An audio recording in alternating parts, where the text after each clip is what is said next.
Bonjour à toi cher entrepreneur. Bonjour à tous les amis, j'espère que vous avez la patate aujourd'hui. Bienvenue dans cette nouvelle vidéo. Aujourd'hui on va discuter avec Emmanuel que vous avez déjà vu dans cette vidéo là que je vous mets juste ici.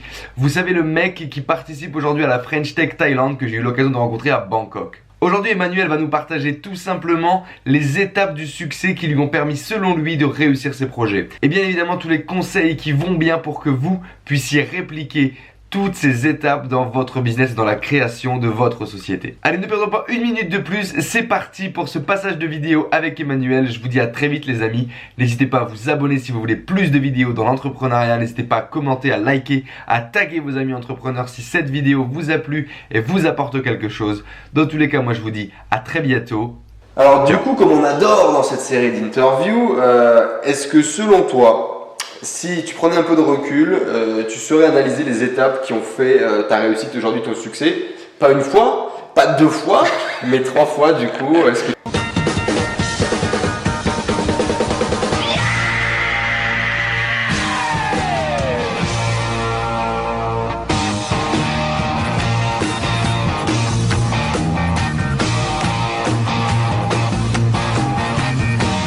Les amis, vous avez l'habitude maintenant, c'est l'appel à l'action. Vous pouvez télécharger en cliquant sur la vignette là, juste au-dessus de la tête de Manu, là, ou juste ici ou en dessous, c'est dans la description, en tout cas c'est sûr. C'est les 6 secrets pour réussir dans l'entrepreneuriat. C'est quoi Manu? C'est un pack de vidéos qui est absolument génial et qui vous aide à réussir. Tout à fait. Et vous téléchargez là ou là ou là ou là même. C'est ça Manu, merci. Parfait. Tu saurais donner un peu un processus quand tu montes un nouveau projet, quelles sont les étapes clés selon toi qu'il faut que tu réalises pour que ça fonctionne? Je dirais qu'il n'y a pas trop de recettes magiques. S'il y en avait une, ça serait, et je l'aurais utilisée depuis super longtemps.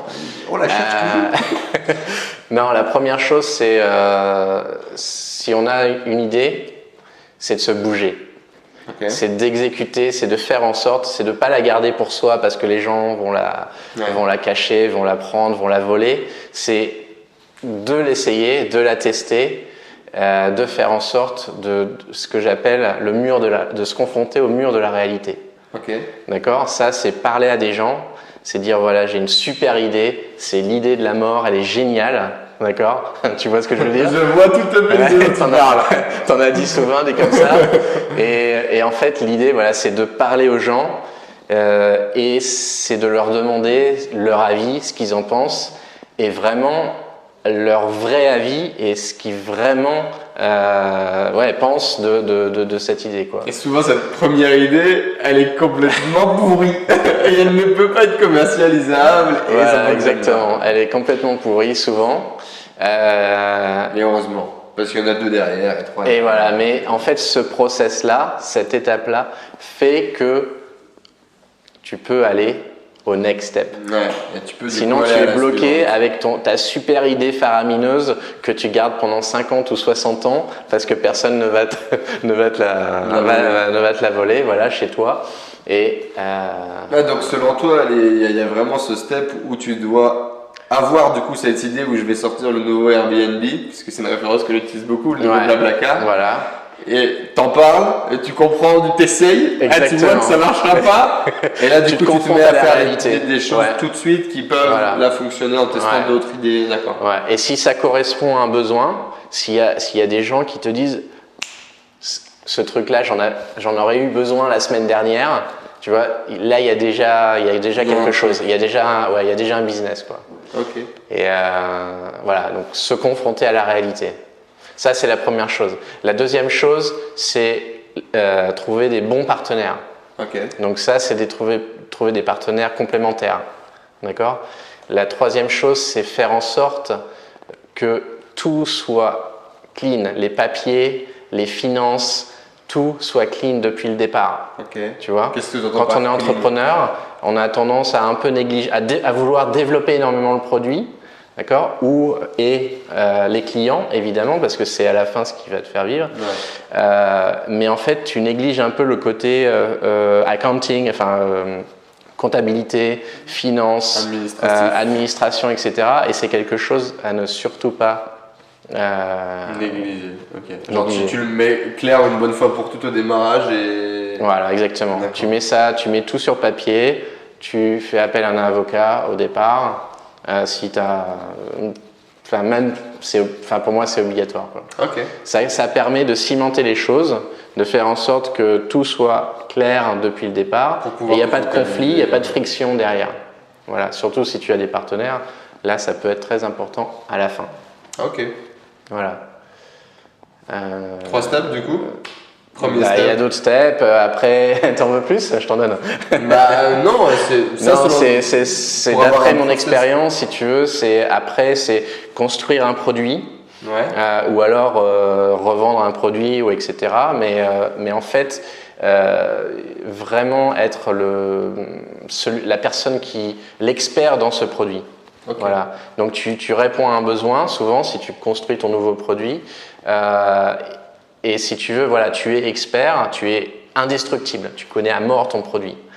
Et après, tu te confrontes à la réalité qui sont les vrais clients. Ok. Et donc il faut avoir une certaine résilience, tu vois, parce que les portes elles s'ouvrent pas naturellement, tu vois. Là on lit tous les jours des 500 millions de dollars, 5 milliards de dollars de levée de fonds, etc. Ça se fait pas du tout en se levant le matin et en claquant des doigts. À tes souhaits. Pas de problème. C'est la Thaïlande, j'ai la grippe, tout va bien. Et donc voilà, donc tu vois, c'est. Je sais plus ce que tu disais. Tu disais monter un produit, trouver sa niche, devenir expert et se péter la gueule quand les clients finaux, quoi. Voilà, donc on reprend en fait, parce que tu as toussé, tu m'as interrompu. La vérité, pardon, excusez-moi. Ok, donc c'est se confronter à la réalité. Voilà, donc les clients, ça c'est vraiment un énorme mur. D'accord ? C'est vraiment, il faut vraiment être bon pour convaincre le client. Okay. Et une fois que tu as ce client, il faut être parfait. Et il faut délivrer plus que ce que tu n'as promis. Okay. Tu vois ? Donc tu ne survends pas, tu délivres ce que tu as promis et tu en fais plus. Comme ça, le client non seulement est satisfait, mais en plus, tu vois, il en a encore plus pour son argent. Et c'est là, en fait, où il va te recommander. Ça, les amis. C'est un tips intéressant, à mon avis, à mettre en place tout de suite là dans votre business. Ouais. Donc, faire plus que la promesse annoncée. Voilà, ouais. Déjà, tu ne survends pas, parce que survendre, hein, c'est que tu peux vraiment avoir des problèmes si tu ne délivres pas le résultat. Ouais. Et ensuite, tu en fais plus, tu vois. Donc, c'est pas forcément dans la mentalité française de le faire. Ouais, il y a un espèce de décalage. Ouais, avec la logique, avec ce qu'on pourrait penser de base. Ouais, donc ce que tu vas te dire, tu travailles plus, du coup tu gagnes moins. Ouais, exactement. Voilà, exactement. C'est tout à fait ce que je veux dire. Et en fait, il faut peut-être, parce que c'est une suggestion, basculer vers le côté un peu anglo-saxon. Et en fait, ils ont une expression, si tu veux, c'est win-win, c'est gagnant-gagnant. Donc, win-win, tu vois, ça veut vraiment dire ce que ça veut dire. Tu gagnes parce que tu as le client et il te rémunère, mais lui aussi gagne, tu vois. Et s'il gagne encore un petit peu plus, c'est encore mieux. Ouais. Voilà. Donc par exemple, donne 3 trucs. Pourquoi c'est mieux que tu donnes plus à ton client? Pourquoi c'est mieux? C'est simple. Le client est satisfait. À la fin, c'est ton ultimate goal, ton but ultime. 2, puisqu'il est très satisfait et encore plus satisfait que prévu, il va te recommander. Ouais. Donc le word of mouth fonctionne en fait. Et 3, je sais pas, mais c'est génial. Ouais, c'est génial. Ouais, t'as un bon karma. Non, mais c'est vrai. Et ça a été testé, ça pour le coup. Ce que dit Manu, vous le retrouvez à plein d'autres endroits que sur cette chaîne, même si sur cette chaîne c'est tout le temps le meilleur, quoi. Voilà, on le sait. Mais on le retrouve partout. Il y a beaucoup de stratégies marketing aussi qui sont tournées là-dessus, de faire une promesse et de tout le temps délivrer un bonus en plus ou des choses supplémentaires, du service en plus. Parce que plus aujourd'hui c'est l'expérience client qui prime et plus l'expérience client sera élevée avec de la valeur ajoutée, plus le mec va vous faire votre pub et ça va vous coûter moins cher au final derrière d'aller attirer des clients, etc. Donc je valide. Merci Manu. Avec plaisir.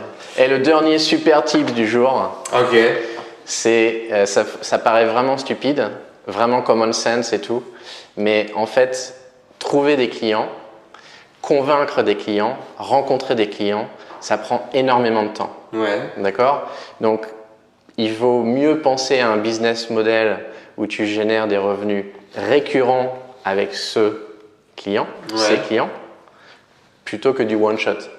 Ok. Donc le tips, c'est pas vraiment, du tout elle est pas crête. c'est pas du tout common sense pour le coup, je pense que ça. C'est pas non plus dans l'état d'esprit de tout le monde, ça fait trop longtemps que tu es ici. Les trois quarts des gens qui peuvent regarder ou que je rencontre, etc., des jeunes entrepreneurs ou même des entrepreneurs plus vieux, ils ont beaucoup de business basé sur de la prestation de service où ils font du one shot. Et ils veulent facturer au plus cher tout de suite, tu vois, beaucoup. Parce que les gens, les gros chiffres, ça les fait encore bander, quoi, tu vois. Et ils sont vraiment là-dedans. Donc non, c'est pas un common sense du tout. Vas-y, balance, donne du lourd. Je donne du lourd. Voilà, c'est. Donc basé un business model quoi, avec des services d'abonnement, comment tu vois la chose toi? Ouais, voilà, c'est ça, c'est faire en sorte que le service soit mensuel, soit, tu vois, faire en sorte, en fait c'est un peu le travail de consultant pour bien définir ça. C'est-à-dire, c'est de parler avec les clients, de se rendre compte de leurs problèmes, d'apporter des solutions et en fait faire en sorte que ces solutions s'adaptent à une récurrence. Pas que ça soit du one shot, je te résous ton problème et au revoir. Mais plutôt, donc ça c'est un peu difficile au début à faire au début en fait. Quand on est, parce qu'il faut un petit peu d'expérience. Il faut un peu de feedback client. Ouais, voilà, c'est ça. Et c'est inévitable quoi. Donc je tousse, donc je perds le fil. Tu peux tousser. Fais donc, c'est chez toi ici. Voilà, donc feedback client, expérience, terrain, etc. Rencontrer les clients, les faire parler surtout, pour vraiment prendre le pulse, le pouls Sorry, it's Flanglish. Yeah. Franglais. Totally. Franglais. Et donc du coup, faire du récurrent, faire du service où finalement il va y avoir un échange qui va être mensuel. Exactement. Les gens vont avoir besoin de toi tout le temps et inversement. Et c'est comme ça finalement que tu bâtis une boîte qui va te faire vivre. Exactement. Pour pouvoir développer d'autres choses derrière. Voilà. Et un peu le tips ultime, c'est d'essayer d'avoir des gros clients, des grands noms en fait. Parce que ces grands noms, tu peux t'en servir, tu peux les réutiliser vraiment pendant toute la durée de ta boîte en fait. Donc genre, tu les gardes. Témoignages, etc. C'est ça? Témoignages, voilà, tout ce que tu peux avoir, témoignages.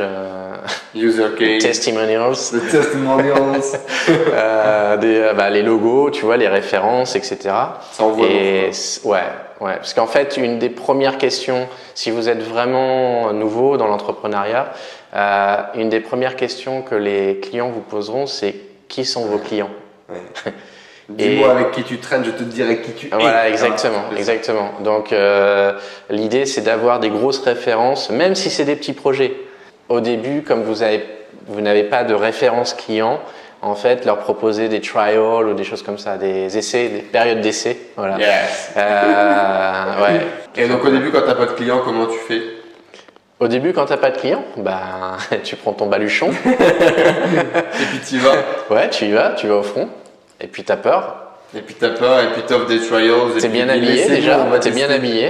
Ouais. Donc tu t'habilles bien parce que j'ai une amie qui m'a dit ça, un type super important. Si t'es mal habillé, on peut toujours te le reprocher. Et si tu es très bien habillé, jamais on te le reprochera. Ouais, c'est pas mal ça comme type. Le type du jour. Le type du jour.